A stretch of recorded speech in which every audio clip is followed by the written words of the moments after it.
Welcome to Permission to Evolve. I'm your host, Brandon Thielk. I'm a performance and life coach. I'm joined by my co-host and producer, Holly Deschenes. We're here together in Nashville. Yeah, it's crazy. We're in person. This is the first time we've done this in person. Yeah, this is super exciting. We're in this cool studio for the first time, getting a little more fancy with it. Yeah. Yeah, so Holly came down. I've been working with Coach Michael Burt here in Nashville, and Holly came down and we did a workshop together. Yesterday is Package Your Purpose. What were your thoughts on that? I think it's helpful as you and I are kind of going down this road with the podcast and some things you're trying to work on. We had some interesting ideas and making connections and pulling it all together in a way that connects with people. He's very systemized in his thinking, very, very clear about the actions you need to take. And what I like about him is he just expands your mind so much. He gets you thinking 15 different ways when you were thinking one. It's pretty cool to be around that type of energy, to kind of see people that aren't functioning from limitation, but opportunity at the end of the day. There's really nothing that stands in his way that stops him. And it's cool to kind of see that force. So he embodies a lot of the principles that we try to teach on this podcast, is like, how do you free up that energy to move forward? Permission to Evolve, it is about giving ourselves permission to free up that energy from the past. These things happen for many reasons. It's heartbreak, it's disappointments, it's letdowns, it's the death of a dream, it's relationships ending, things like that. These emotional things, they hit us. And this episode's special for another reason. I'm going to try to keep it together. But so we're going to be talking about the permission to feel, and through the lens of grief. And so this one's super close to my heart. So last night, my mom's dog passed away, and she was 16 years old. I was super close with her. Luckily, I got to go down to Florida a couple weeks ago, and I spent 10 days with her, but it looked like things were heading in this direction. And so I just really wanted to cherish that time with her. So I'm super grateful for that. And yeah, it just might be a little bit raw today. I'm in the grieving process right now. So I'm gonna stumble through that to the best of my ability, but I've spent a lot of time sitting with grief. And I think it can be an extremely powerful teacher if we allow it to be. Recently, it's any death around me, I really, really try to soak it up. And this it wasn't always an intentional thing, because I'm sensitive, right? I feel a lot. So when I'm feeling something, I kind of have to sit with it. And some things, like when we're talking about grief, we're talking about loss. We're talking about there's this void in our life now that was once filled by something. So that can be people, that can be animals, that can be relationships, that could be a job that we're grieving, that could be a dream that we're grieving. In my case, it was baseball. There's many different avenues we go down here, but it's this ending point to something. And it's tough to reconcile. It's tough to pick up those pieces. It's tough to find a way to move forward. And so just an insight, I'm feeling grief right now. So that means my lungs are super heavy. That's generally where we store grief. There's a little bit of my liver area, so my right rib cage. With this work, we look at emotion storing in the body, right? That's going to be the sadness piece, is going to be locked in the liver area. So as I'm going to move through this, I'm going to try and lighten up. This just happened last night. So it's basically this weekend, I'll basically just kind of sit with my feelings for hours on end. And I'll just try and go through it and try to really learn about it. And we're going to go into why that's so important. And I don't believe it's a process that should be rushed, but then also it can happen on an extended timeline. Not everybody has the freedom that I do in my life to sit with things. So that was very intentional, but we want to create that space. Sometimes we do just need to get through something or move forward, but it's that we need to find some time eventually to allow these things to surface and move through us. Because if we're stagnating that energy, that can limit us in a lot of different ways. And it can create anger, bitterness, resentment. It can really hold us back. And it could also make us pretty jaded about things. A couple notes on my dog. So her name's Ellie. My mom got her when I was in college. And in college, I was really getting into this type of work and very sensitive. I was always kind of like an emotional train wreck. I just felt so much. And so Ellie is just just a big ball of love, right? I guess she was like, in my mind, the perfect dog, just very easy. Every time I'd go visit my mom, she would like whimper. She'd be like so happy to see me and stuff. And it was almost like she was like trying to talk to me, right? Like she had so much to tell me, it felt like. And so I always spent a lot of time with her. And my mom's house for a long time in my 20s, it was kind of this sanctuary where I was trying to pursue professional baseball. And so I would go take these big risks, and then I would fall flat on my face, and then I wouldn't know what to do next. And so I would go home and I would just be like, okay, I need to pick up the pieces. I need to get recentered and build myself back up for the next round. It was always just like a lot of emotional processing that I would do at my mom's house. And Ellie was always like very conducive to that. So early on, so my mom does Reiki. And so we'd do sessions where she's doing energy healing on me and things like that. So Ellie would always want to come in the room and jump on the massage table to join in on the healing work. So she was kind of that perfect like companion in a lot of ways. I've always made it a point to connect with her every chance I get. And yeah, so it's kind of last October, it felt like it was heading in this direction. Her back legs weren't working that well. I made 3 trips out there down to Florida to go see her. And each time it was a couple of weeks, and just really started to cherish that time with her. And this was like a process I had learned through previous deaths that I went through, and where it put this into perspective of when you get the nudge, like go be there, go be present, go cherish. And then also I'm very conscious about, so I go spend time while they're still here, right? And then I do this reflection process where it's kind of like a life review type thing, where I start to look back on all the memories while they're still here. And so you get to like kind of spend that time, and so that can be a bit of an emotional roller coaster where you're looking back on the good and the bad, right? The positive stuff, but we learn from the negative stuff. That's where we learn to do better. Right. Is maybe if I had a lot going on and was highly emotional, maybe short-tempered, something like that. It's those ideas of, oh, yeah, I was transferring some pain, was transferring some frustration, right? I wasn't my best self. And so when I'm doing this like life review part, it's really holding myself accountable. I'm going to really cherish her, but then what about me? Like, could I have done differently? I did this with my mom's previous dog, Gracie. This was a few years ago, but yeah, I went and spent a week with her. And with her, she was very hyper and always wanted to play and could be annoying at times and that kind of stuff. Those moments, their frustration can mount. Yeah, I wouldn't be my best self. It was a huge reality check with me to really kind of take a look inward and be, well, yeah, I don't want this to happen again. I want to show up. I want to be present. If I'm frustrated, I want to go address those things so that I'm not transferring any of those frustrations. I did it with her. I also did it. So one of my mentors passed away. It was probably about 5 years ago now as well. So it was an old baseball coach. He helped me through college.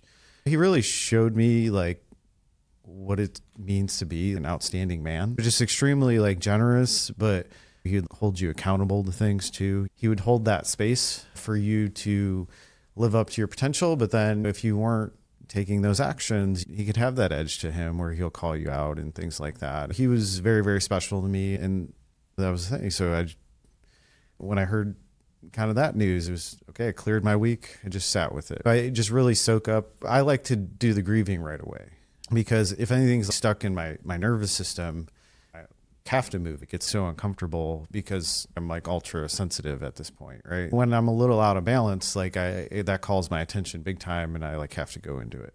And so I like to take these things to the bottom. So that means I'm going to ride all the waves. I'm going to feel it. I'm going to go through it. And each aspect that I examine, that where I feel like I could have done better, I could have showed up differently, maybe I could have done more, I'm going to take mental notes of that. I'm going to make the adjustments of, I need to integrate this into me so that I can show up better in my relationships. I can be more present with people. I can really be there for somebody who's struggling. It's that ability to kind of hold that emotional space that gets developed in that process of, I want to feel the good and the bad. That's because that's what life is. My number one driver is to be free, right? I would say that means free emotionally. That means I'm not like carrying stuck energy from my past, right? I can be present And negative emotions are going to come in, but those are always teachers to me. And so I'm going to ride that wave. And I create that space on a regular basis to do that. We're going to go into some suggestions, maybe some insights. It's one of those things we can glaze over, we can tuck away, we can run from it. And I think mortality especially, that can be one of the most powerful motivators any of us have to really appreciate and cherish life and actually go after our dreams and desires. But then also like a relationship ending, that's an important grieving process as well, because we get to examine how we interacted with another person and how we could have done better and how we want to show up differently in the future. And also kind of question maybe the type of relationships I want in the future as well. The death of a dream, that's going to be, okay, I would pour all this energy into something and it didn't work out the way I thought it would. When there's that finality piece, it's this huge mirror where the interaction stops with whatever the subject is. Now I'm left with all the feelings. And that's why we go inward with it, is because there's nowhere else to go, right? We can run from it, but over time that amplifies the pain. So that's what we're talking about today. Yeah. Are you excited about this topic, Holly? I don't know if excited's the right word. I do think it's the moment that we're in right now. So I think it's important that it's authentic to that, to your point of not running from it and letting it be what it is. I know that you have built a life that allows you to go through things in sort of a different process than maybe what the average person can do. And if you're working full time and have a bunch of responsibilities, it can be pretty easy to bury this stuff. And it's inconvenient. Yeah. There are some people I talk to, friends of mine that I'm pretty close with, right, that talk about feels inefficient. They want to get through it as fast as possible.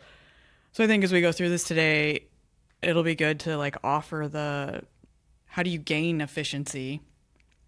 How do you gain the performance aspect? And that's not quite the right word, but you know what I mean? By feeling through it. Yeah. Well, and there's no easy answer to this stuff. But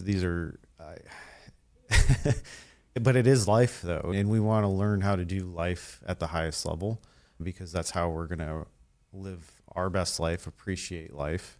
It's a perspective you gain by going through these to be like, okay, really the only place I need to be is like here. Because when I'm not here, let's say I'm distracted. I'm not, and there's somebody around me and I don't know the next time I'm going to see them. Let's say like I'm worried about work or something of that nature. Those could be some of the biggest regrets we have is to not be present in those situations, right? And I'm not a huge, I need to live like I'm going to die tomorrow type of person, but it's more of like, well, I want to do the best I can to be present with where I'm at, right? And so that doesn't mean like I need to accomplish all these things today because I'm running out of time. I don't have the urgency piece, but it's more of just like, well, I know if I don't face these things, I know if they stack up, I know if I don't process them, that's what's going to prevent me from becoming who I want to become. And so these relationships, these things that the ending where we're left alone with something, it's a tremendous like opportunity to recalibrate and to reassess life. And am I doing things the way I want to? Am I doing it properly? Am I hurting other people? And so we're trying it's an opportunity to create awareness. And with that broader awareness, we start to live more intentionally. And we start to put problems in their proper like lane, where it's like the little inconveniences, like, does that need to kind of blow me out? Like, do I need to be all bent out of shape about something that doesn't really matter? Because we start to, as we do this reflection work, we start to really value the things that matter the most. And when you value something, you invest your time, energy, and focus into it. And so that is about being present. That's about, it might not be convenient, but you're going to do things because that's like of the highest priority. It's that perspective that we gain that allows us to live more fully. And it's this acceptance of this is a part of life. Like none of us escape it. We all have to face it multiple times throughout our lives, and then ultimately ourselves, right? So do we want to be doing this reflection work at the end of our life where now I can't do anything about it? Or do we want to be doing it every step of the way? on some level. Like you noted, I built my life to be able to do these things, and that's not a luxury most people have. And so we're going to try and distill it down to some key points here and the importance of it. And what we're after is the perspective shift and then also the wisdom of what I need to do to live more fully. And I'm going to do that through reflecting about my interactions with another person or a subject matter. So the death of the dream in terms of baseball for me, poured my heart and soul in something. But as I got to the bottom of that, there was a lot of questions there. I was just like, yeah, I love this, but why was I really doing this? And it was kind of built on pain. Yeah. When I got to the bottom of it, I was just like, oh, I'm chasing something. I'm trying to prove my worthiness. I'm trying to show somebody that I'm good enough. And that it generally goes back to our caregivers. And so, and there's versions of my mom and my dad in that. I want to be a famous baseball player so I can like take care of my mom. Or she was like my supporter, and then I want to prove my dad wrong, and those types of things. And is that how I want to live my life? Like living for other things?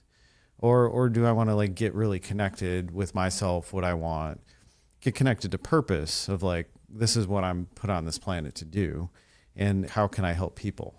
And how can I be of service? So it's just like these shifts happen through this grieving process of like, you do question a lot because we all lie to ourselves on some level, because then that's the process, is we're trying to make our unconscious conscious. So we have a lot of buried stuff, all of us, that nobody escapes that either. Right. So we may think we're perfect. We may think we have it all figured out, but if we're to open it up, I think a lot of us are really terrified of that. I've made that conscious choice to dig in and try to dive in head first to those things. And that might be kind of a weird thing. I don't think it's normal in society. No. But I always viewed it every time like I went through intense pain or went to the bottom of like really heavy emotions. I got better, I got stronger, I got more resilient. I gained a ton of wisdom. It was just like I started to see the world differently through these things. And if we're not moving through emotions, we're suppressing it. And so basically we're creating these limitations for ourselves. And that's at our own expense. There's really no benefit to that. It gets us by. But now I have this thing that I'm carrying with me, and the longer I suppress it, like the harder it is to access. Yeah. You make a really good argument for why someone should sit and feel through it, right? If you're going to get all these benefits on the backside. But then let's talk about what it is that holds somebody back from going there. We're afraid to feel. This is permission to feel, this episode. So it's like, well, because it's uncomfortable, it's heavy, it's unpredictable too. I've gone on many like spirals, but I created the space to do that. And we want to be in control. We want to feel like we've got it together. The more I spiral, the more wisdom I gain, the more I'm in control all the time. It's like a beautiful thing, like where I can be at peace in chaos now. That's what you gain from it. Is life is messy. There's all these things that happen and we can't stop them from happening, but it's that desire to control ourselves, control things around ourselves. And that's, it can be very painful. Like when we have an ego death. So ego, it's our identity. It's who we think we are, right? So me as a baseball player. So sitting with the ending of that, and it's grieving that, and then asking the questions of who am I? Those are very uncomfortable questions. Like when you don't know answers, you're just like, I don't know what to do. There's no path forward. And so that's the thing. Oftentimes we have things that can distract us or that need our attention or, and that's all well and good. But the recognition is like, I may be moving forward and moving past things that are very important for my growth and development and ultimately my health and well-being. I would say grief, extremely heavy on the lungs. That's a contracted nervous system all day, every day. The longer it goes on, the less I'm attuned to it, less I feel it actually. I start numbing it out as a survival instinct. It's not going anywhere. It's just getting harder to access because I start dialing down how I feel. And then the energy needs somewhere to go though. So now my body starts creating all these internal workarounds to like, how do I avoid this thing? Then we get like this huge disconnect from reality. If I'm going around situations constantly and I may be thinking I'm going from point A to point B, but I might be way, way off track, right? In left field. And people are like, you're not going to B, like you're going to like F over here. You know? It's Right. like, but we might think we're trying to go to B. It's the emotional workarounds. It's like my mind won't go there. And so I need to go around it. That's what these things create. It's like the heavy things that and ultimately with mortality at the end of it, we're worried about what's it going to be like when we die. Right. Yeah. And what happens after that and all the big questions. That's the fear, is like the fear of death or the fear of, I don't know who I am. Like, because a lot of times if I haven't really done much self-reflection, I'm on this autopilot function where just my interactions with people, like that's my feedback for who I think I am. I might just fall into a lane and be like, oh, this is my job and this is my spouse and these different things. And I didn't really consciously choose any of it. I might be living this life that wasn't my selection, and that's never going to feel good at the bottom of it. We're trying to create awareness here because the longer we live these things, we do get desensitized. The lightning aspect of what we do here is we try and awaken. We try to find our way through these blocks in us and try and get a spark going to ignite some new ideas, some new type of thinking, new thought processes of, am I here to just exist, or is there more that I want out of life? I would argue, I don't think there's too many people, like when you get to the bottom of it, I don't think anybody's like, oh, I just want to exist. I believe you get there because of pain. That's unprocessed. You get like all these things, you get stuffed on top of it. And then it's just, I don't feel like I can create my life anymore. I don't feel like I have opportunities. I don't feel like I can do anything different. And me trying to go to step in that direction just feels like overwhelming. And I might feel really shut down and really disoriented or confused even. There's dissociations of function of the nervous system. If something's really stressful for me, my mind might go to a completely different place. And unfortunately, we have these devices now where it's every time you feel uncomfortable, you can just bury yourself in your phone, when that wasn't always the case. You used to maybe have to sit with hard things. I don't know what to do here. You would have to actively kind of engage. And so distraction is this, okay, there's something painful here that I'm having a hard time looking at. And so adopt a timeline that's appropriate for your circumstances. Because if you don't address your emotional needs your entire life, that's going to stack up and create a lot of problems. And if we're talking about mortality, I would say you will die faster that way because you have all these unresolved stresses that are always engaged. Yeah. And you might not be very happy either. As things stack up, and there's not much life that comes through you. It's just kind of miserable, jaded, bitter, resentful, those types of things. When we're that way, nobody wants to be around us, number one. We find less people to engage with. People try to avoid us.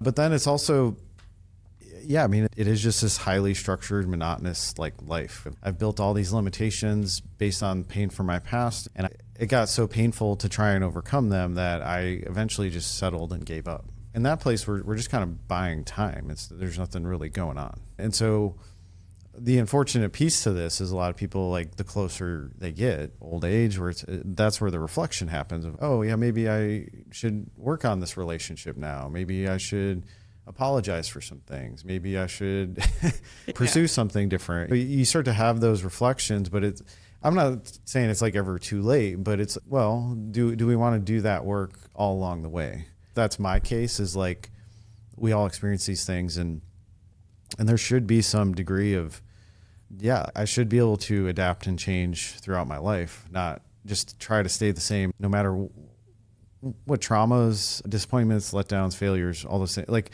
all that stuff stacking up, but I'm trying to stay on the same course. That just doesn't work. Right. Because we have to integrate those experiences, and those experiences are our teachers. That's how we learn, is through pain, and it's through discomfort, it's through failure. So it's the resistance to feeling that makes your system so much more inefficient. You just become autopilot, where it's like your thoughts aren't even your own anymore. It's usually just somebody else's thoughts, or thoughts you thought about way back when. It's like you're not expanding anymore. You're in this constant state of contraction.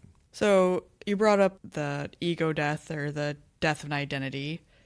I can relate based on the fact that you used to train horses, and I remember a time in my life where I thought I would do that forever. Obviously don't do that today.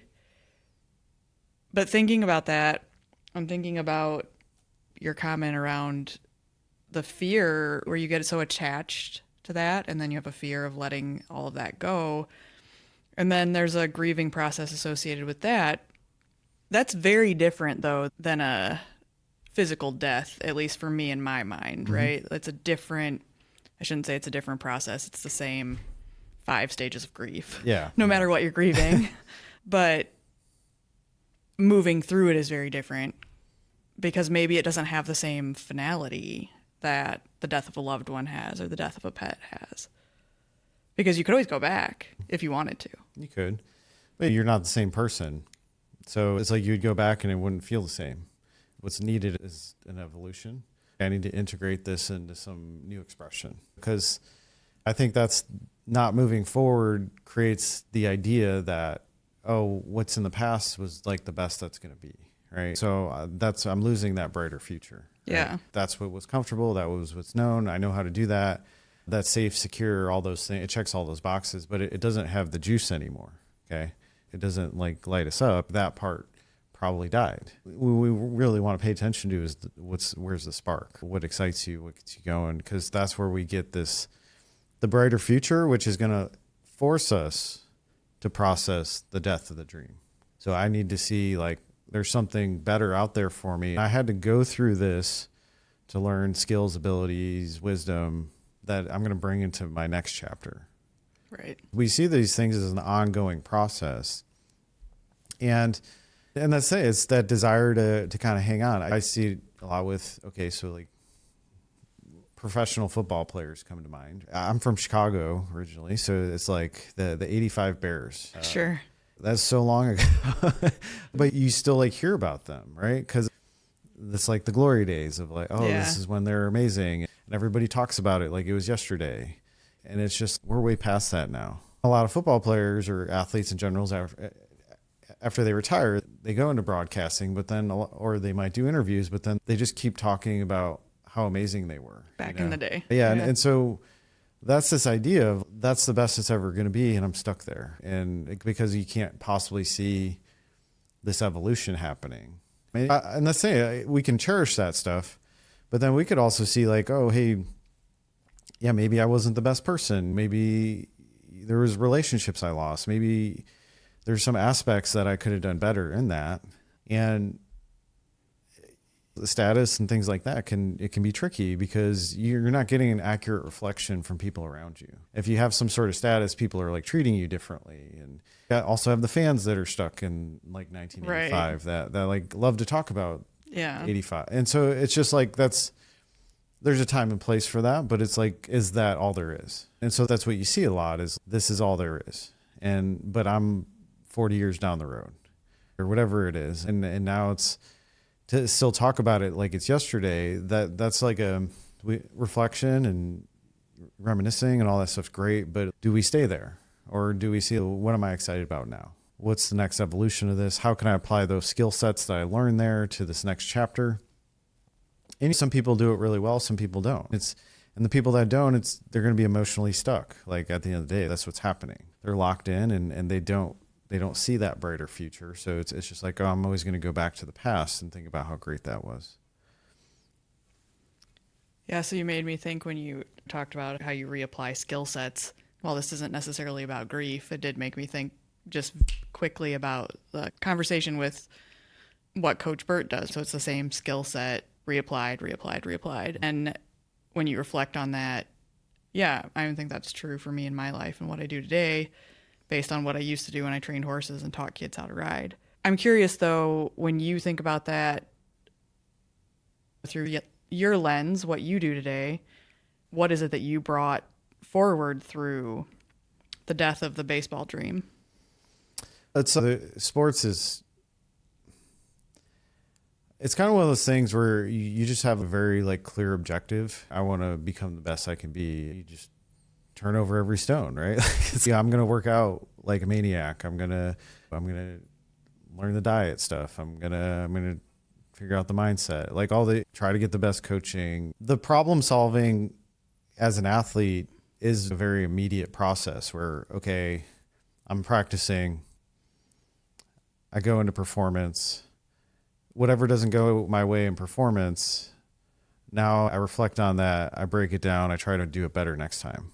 Okay. So that's like That's essentially what the coaching process is. I need feedback. Okay. I get my feedback when I go put it under stress. I go out to the world and I try to make these things happen. And if it's not happening, I go back to the drawing board and I keep working on it. I keep developing those skills. So that problem solving of trying to find like every little aspect to get a little bit better, like that applies to everything, I would say. If it's not working the way we want it to, how do we get it to work? And how do I improve? How do I get better? And so you get this like finely tuned eye for detail. But some people aren't as engaged with that process. And I would say it's probably because they don't have the true passion behind it, right? It's like the passion piece, or it could be a pain piece, where I'm gonna do everything in my power to try and make this happen. Especially when we're functioning from pain, we're like hyper attuned, trying to basically resolve something so that another painful thing doesn't happen. So that the motivation's different. I'm going to try and get really good so that I don't get my heart broken again. Purpose, that you don't operate that way. You're just doing it like it's an ongoing journey, and you're like, yeah, this is who I am, and I just want to share this with the world, and this is how I express myself. And you're not like bound to the needing it to go a certain way as much, because it's coming from this cleaner place. So yeah, the dissecting, trying to find any little thing that's off. So in my coaching, that's every week I just ask you, hey, what happened this week? Whatever. I'm listening to your vocal tone and listening for specific key words like worries, anxieties, things like that. As soon as we have something, an access point. So I view a negative emotion as an access point.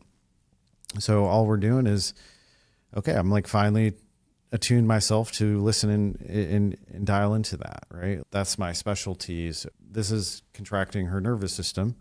How do we get that to smooth out and clear the resistance in the body? And the resistance in the body is always going to be from the mind. So it's how I'm thinking about a situation that's causing the contraction in my body. And so that's going to be based on my past. I've formed specific beliefs that have led me to want to limit myself so that I don't have to feel this thing.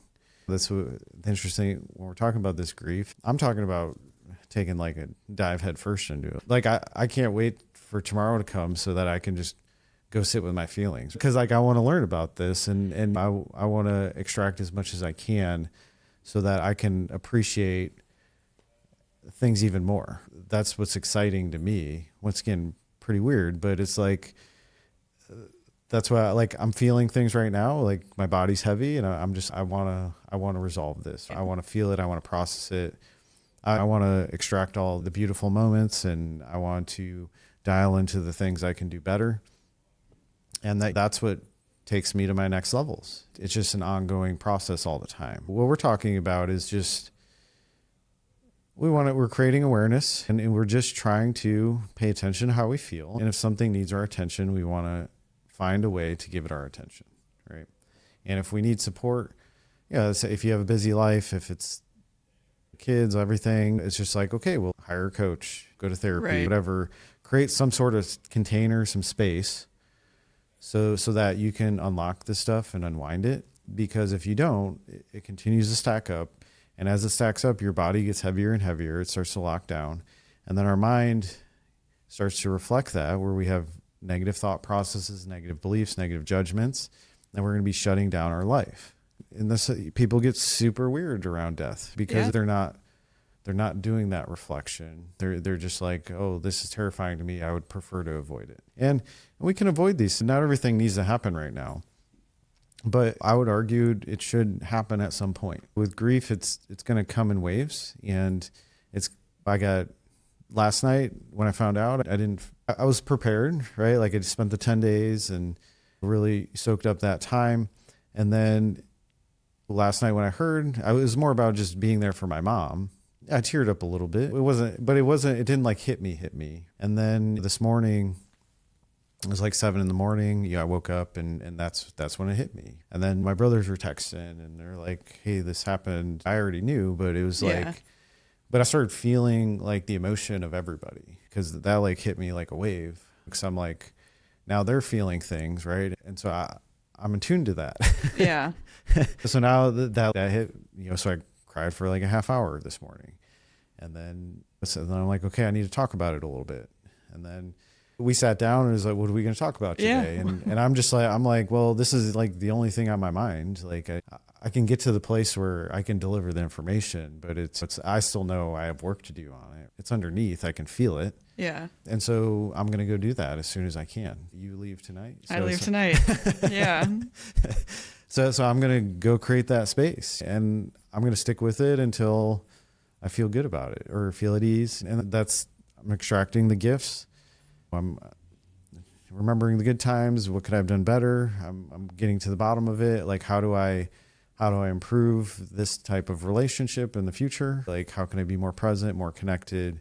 And that's the thing is, like with Ellie, I don't have a lot of those regrets. She was very easy to love. I just really appreciated her a good portion of the time. So I don't feel like the things I could do better aspect is going to be a long list with this one, but I'll still search for it. I'll still be like, okay, like what can I learn from this? But yeah, it's like with baseball that took, I feel like it took a couple of years to like fully get out of it. Right. Cause it was like, I associated like baseball with, it was just like massive amount of pain. Okay. How do I move through it? What I did is, when I stopped trying to play professionally, then I moved into, I'll go try and do these like men's tournaments where it's supposed to be just having fun, but a lot of times it's not. Yeah. But I'm going to go into it with the mindset of I'm just trying to improve my relationship with baseball. So I would go and it just wasn't a big deal anymore. And I'm going to go pitch and see what comes of that. And it was in the beginning, I was pretty numb. I was just like, yeah, I don't even like this anymore. This is stupid. It just caused me so much pain. But then it was like, every time I would go do a tournament or go do whatever, it was just like, okay, afterwards I would unpack it, be like, okay, like how can I get to a better place with this? It was just continually doing that over and over again of going to get the experience. Okay, how did I show up? Am I still functioning from pain here? And over a number of years, I neutralized it where I don't care about baseball at all. And I don't, well, and that's not like I could pick up a baseball and play, but it's just, there's not like the pain in you. There's not the like, oh, I wish I was a baseball player either. Like, it's just kind of like, no, I'm like doing what I'm meant to do. I needed that as the medium to develop these skills because it was my lab where I was trying to improve every aspect. And so I really learned about the body, the mind, the nervous system, like everything. I turned over all the stones. And then it's just like, this is the area that I felt was the most impactful. It's, like, I don't feel good enough. That's showing up in my performance. So how do I rework that? Yeah. That timeline was way different where some of these things I can be through it like in a week. Other things it depends on like how much of your identity is wrapped up in it. Cause now I'm having to address all these different areas. At this point, like even coaching, like I guess I don't care what people call me, right? I'm not attached to a title. I just want to help people. So it's just like whatever makes sense in your head to like want to do this work. Like, okay, let's call me that. Right. Like, but it's just because it's like through this process over and over again, I've learned that detachment of like, I'm going to do what excites me. I'm going to move through things. I'm going to feel everything that life has to offer. Right. And I guess I see that as an expansive thing rather than trying to like narrow it down into like, oh, this is exactly what I am. Because I feel like that's where we get into trouble. That is an avenue to create extremely high performance. Yeah. But then like what happens if you like take that away? Now it's like we have this massive ego death happening and it's a depression, it's suicidal thoughts, it's like tons of stuff that can happen. Right. You don't know who you are. So you see this commonly with Olympic athletes. They train from the time they can walk to, and they get one shot every 4 years, right? It's the buildup and the letdown if things don't go the way you want it to, or even if they do go the way you want it to, but now you don't have anything else. It's a really tough place to be. Yeah. So what are the things for the busy person who's going through a thing, and everybody probably has something if they sit with it a second that they could go through the whole process with. But what would be the things that you would say to people or advise people on the steps they should take? Well, I would say your mood is a huge indicator of what you're carrying. If I don't feel good on a regular basis, I really don't like being around people, and I'd rather just sit at home and watch TV. We probably got some things to resolve there because life has stopped. So it's just, how do I feel? What do I enjoy in life? Am I looking forward to anything? Do I have the capacity to love, or is it all kind of negative, jaded, maybe hateful even? So it's kind of our clues that things have stacked up on us. There's probably a lot of grieving in there. There's probably a lot of anger, resentment, things like that. So it's paying attention to how you feel. And our nervous system has two modes. It's got the fight or flight and rest and digest. I mean, there's variations there, but we simplify it. I can, through the stress response, I can get myself up to go if I have to. That's a survival thing. Oh yeah, I have to go to my job. I have to go do these things. And so I may need to power through. But if we're always on the go and we have zero stillness in our life, that's also an indication, what am I avoiding? If I do sit down and my mind immediately jumps to what do I have to do, or I go to my checklist or whatever it is, we haven't allowed time to be. And that's the other side where we need rest and digest or reflection. You might have sleep issues, mood. You might be on medications, anxiety meds, things like that, antidepressants. That basically means that we got these things that have stacked up and we're feeling all these feelings, but we don't have time to feel them. So do what you need to do in the short term, but my message is long term. None of that stuff works. And so we eventually need to create some sort of space to unpack it, and you start as small as possible, right? Whatever works for your life. And that could be 5 minutes. You could listen to self-development teachers. You start the path, right? You start start questioning things. We might journal a little bit. We might just take some time to reflect, meditation. All I'm trying to do is get to know myself a little bit better, because if I'm going all the time, I'm running from something. And these ideas that we're talking about today, like, those are some of the most painful things you will feel. And those nobody wants to feel.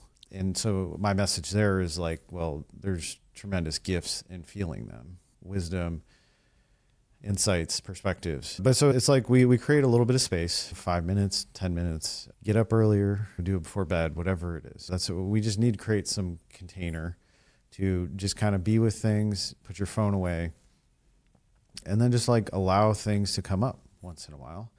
And if it's too intense, we look for support. And if you don't have the finances, it's, once again, group stuff's a little bit cheaper usually, or find a friend or somebody that'll listen and get some things out of you. Because if it's all just internalized, it's all suppressed, it has nowhere to go, and it's going to wreak havoc over time. Yeah. And we just start to unpack it at a pace that's appropriate. And you'll notice as you softly do that, like, it's going to deepen over time, but we want to be consistent with it. And you're going to hit a point where there's going to be maybe something more intense that starts to surface. And that's really an invitation that, hey, something bigger needs your attention. And you'll feel it, because it's going to be fear. Yeah. Your stomach's going to lock up. You're going to feel frozen, like that kind of stuff. Yeah. That's probably where we need some more targeted support is, hey, this is something that I'm not sure I can do by myself.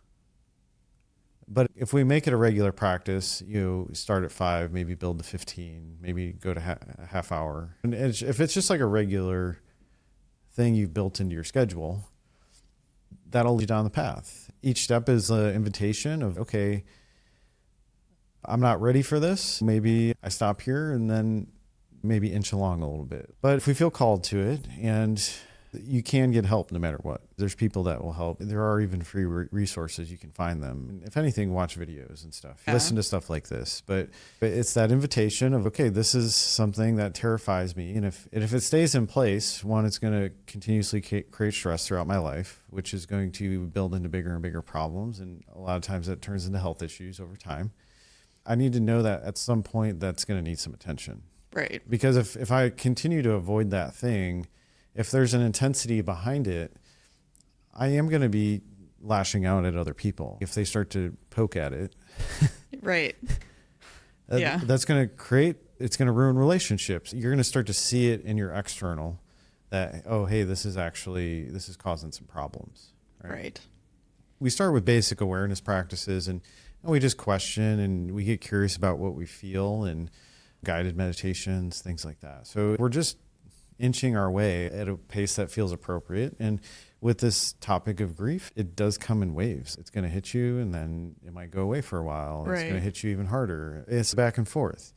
But when it hits us, we run away and we try to suppress it immediately. We just know that it probably is going to come back harder.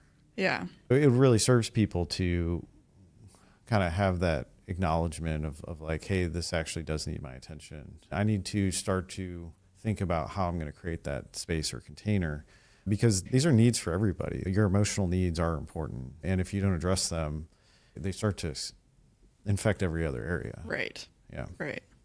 Do you think, you mentioned guided meditation, but for something else that's pretty tangible, journaling, do you think journaling is an effective method to use in this? Or we've talked about this before, but maybe it's something physical, running, for example. You just need time to yourself. I would say that's it. However you want to express that. Journaling is super helpful. Get some prompts going. Inquire about yourself. Why do I feel this way? How long have I been holding on to this? If I have anger, why am I so angry? You start to just prompt your subconscious. And then we let go of judgment. So I just write things. I let things come through me. But I have to approach that from a place of curiosity, right? And a lot of us early on, we're self-conscious about sharing our inner world. Well, it's just for you. Like, you don't have to show it to anybody. You just do it. It's common for like high school girls to have like a diary, right? Yeah. But it's like a version of that, right? It's like, I'm just going to write down what I'm thinking, right? And I think those are helpful practices to start. And I think that's all that kind of waking up process of just like asking deeper questions about yourself and getting to know yourself on a deeper level. That in itself can be scary. So let's say I had caretakers where I was more attuned to their energies and trying to please them. I might not know who I am. I might not have any preferences, right? Yeah. That might be like terrifying to think about. Who am I really? If I wasn't given that opportunity to like prioritize things that mattered to me or pursue things that I wanted, and I was just in the service of everybody else, I was probably catering to other people's emotions. And so I might not be in tune with my own. It's just creating a little bit of space for stillness. The mind is going to jump to the to-do list, whatever is comfortable and practice to you. That's the avoidance patterns. And so that's where we start to get centered and we do deep breathing to try and ground. Because if we're very in our mind, like it's going to be jumping all over the place. And so we want to ground. We want to breathe into our body and we want to start to feel our body a little bit more. And so what we're feeling, it's emotions from our past that we haven't addressed, right? Yeah. Yeah. And so it's that permission to feel this is such a key thing on so many levels that you can't escape it. I mean, you can, but then the negative impacts compound over time. So it's just it's going to hit you like a ton of bricks if we just totally avoid it. And you'll see that people that are totally dissociated from their emotions, especially it's common for men. Men are shamed for their emotions. And so that can be when they actually feel something like that may turn their world upside down and they just don't know what to do with it. We can either do it the easy way or the hard way. The easy way is just build up over time. We create some sort of consistent practice where I'm giving these things attention, and it's just like brushing my teeth or something like that. It's just part of my day. Right. And if I don't need to make it a massive thing. I made it a massive thing. Yeah. But that's so I could teach it. Like I wanted to master it. Right. So it's like, do we just need to kind of recalibrate your mindset and your emotions and start to regulate? Like, okay, I have some unprocessed grief. I have some things that were really disappointing that I never got over, right? If we're stuck, like that's going to be affecting our ability to move forward. So how do I get to that place again? Like where I can focus on the future.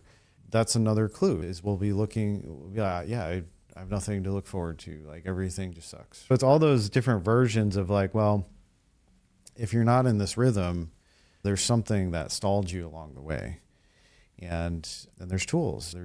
But it is more about taking that time to get to know yourself at a deeper level. And that's what they call the work. Yeah. The work it's an internal thing. And it's like you familiarizing yourself with that inner world. Because if not, we're responding to the external when really they're reflections of each other. So my response internally is going to be a mirror of the external. It's just that once I start to bridge that gap, I feel like I'm in control of my life now. So you start this work and it feels chaotic and it feels unstable, but it's a necessary part of the journey because you're dismantling the limitations that you've formed. And so we can't project the past into the future anymore. There's this like gap of like, I don't know what's next. And that limbo can be a very uncomfortable place. And so a lot of people stop there and then they go back. Right. Right. The ability to meet it and be like, well, I don't know, but I'm willing to find out, or I know I don't like this, so I might as well try something different. Like those are kind of things we look at as like, well, especially like you see this with a lot of people that want to leave a job or whatever, where they're just like, yeah, I just can't do it anymore. I guess anything could be better than this, right? It's that's a surrender, right? Like you hang on to a certain point and then you're just like, what am I doing this for? And those are powerful moments. And I think if we can meet those, there's huge opportunities in there where it is going to be a self-discovery process. There's no way to turn it where you're not doing that. Because it's just like, whoever I thought I was, that's not accurate anymore. So I have to take this journey to find something new. And that's going to bring me many gifts. And it's not going to be me going back to the old thing. I might go back to a different version of it. Different expression, but it's not going to be the same thing. And because if I try to do the exact same thing, it's not going to have that feeling. I'm just going to be like, oh, well, I guess I'm here now. Maybe I gave up something new and went back. And so it's just now I don't trust myself to do something new again. Right. Right. So all these things that we want to keep like moving with life. And if we're stalled out, it's going to be these unprocessed things from the past. Yeah. There are a couple of key things I think that are takeaways in that. And that's one, that this is essentially a skill development. Over time, it's going to get better and better, easier, just like any skill you've developed throughout your life. The more time you spend with anything, it's just, but if we're using the mortality piece, it's just like, oh, this is for my health, or this is for my own good. So Working out or whatever. Yeah. You try to like put a lens on it where it's like, okay, how do I motivate myself to do it? Right. Because it's a hard thing, and especially in the beginning.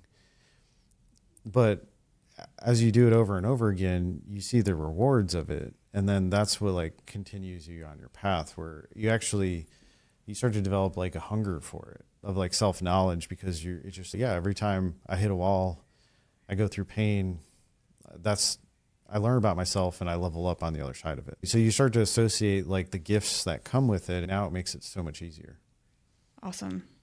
I know today was a really heavy topic. Appreciate you being willing to talk about it when it's super fresh like this.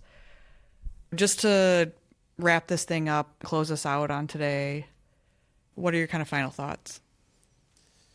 Well, they always say like kind of the cave you fear to enter is the one you need, or whatever. I'm not sure the proper I know what you mean. But it's like, I mean, that's like, especially relative to grief, it is a heavy one, and it's hard because it's easy to feel like there's not a path forward to it because there's some sort of finality that happens. And so I've learned that it does create some pretty great gifts. Like if you spend time with it, it's like you learn to be like really more present in life. You learn to hold yourself to a higher standard.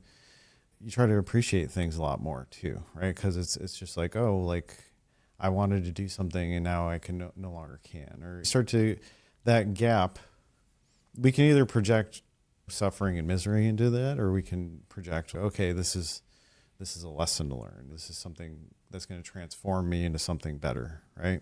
Right. And so that's the lens we're always searching for. And there can be things that seem very pointless. Yeah, there could be I didn't get to say goodbye type of situation. And that can be like extremely difficult to reconcile, right? And so it can be just a tough one to navigate alone. And so I really encourage people to find support if needed, because there are so many things in life that really don't make sense. And the more disconnected you are from yourself, like the more it's not going to be making sense. So that's the goal of it, is a reconnection. I'm feeling something heavy that makes me question everything. And by me going through that, I'm going to gain more clarity, more purpose, more understanding, more gratitude. And it's this kind of new lease on life. It gives us this deeper perspective that we can really be more present and enjoy things a lot more. I know it's challenging work. I encourage people to do it in some capacity, whatever they can. And yeah, always reach out for support if you need it, because some of these things, I mean, you can get buried in it. There's no romanticizing. It can be messy. It's that sometimes we need to fall apart to be put back together, though, right? Yeah. And that can be a very beautiful thing. And that can be that powerful reconnection of like we actually get on the track that we're supposed to be living rather than the one we're told we should be living, right? Right. Well, I think the having support, I know from the time you and I have worked together, there's a bunch of stuff that most likely I probably wouldn't have processed on my own. So I can't advocate enough for the coaching relationship and the impact of that in terms of this kind of work. On that note, if somebody wanted to connect with you, somebody wanted to go deeper, knows they need the support, all of that, let's talk about how they can find you. Yeah, so I offer free strategy sessions. It's 30 minutes where I just get to know you and see what you got going on and offer some suggestions on how I can help. So you can book those at brandonthielk.com. Also, I have the Lightning Lab, which is my group coaching. And with that, we have 2 teaching sessions per month, 1 Q&A session, and we have weekly exercises and a community to engage with. You can also register through my website. It's a 3-month membership, so it's ongoing. So whenever you sign up, you get 3 months from that date. You can follow me on Evolved Athlete on Instagram, but I will be switching to a personal brand, so that is going to be at Brandon Thielk here shortly. So be on the lookout for that. And yeah, I appreciate you guys listening, and hopefully you got some value from this. And I just encourage you to feel, and if you need some help there, like to get some support, this permission to feel is when we feel, we transform things. So if we're not feeling, things can stagnate pretty quickly. So I think this is very powerful work. Yeah. Super good. Heavy topic, but really good to talk through it as always. And just like every episode, we'll make sure all the links to all the places are in the show notes or in the YouTube description if you happen to be watching this on YouTube. So that's it. This is it. First time in person. Yeah. Hopefully not the last time. We'll have to come back down here. Maybe when you come up to Madison, we'll find a place to record in person. Yeah, this is very cool. Yeah. I like the studio vibes. Yeah. Yeah. Very cool. I'm having all sorts of thoughts about what to do with a room in my basement. All right, cool. I'll talk to you later, Brandon. All right, see you.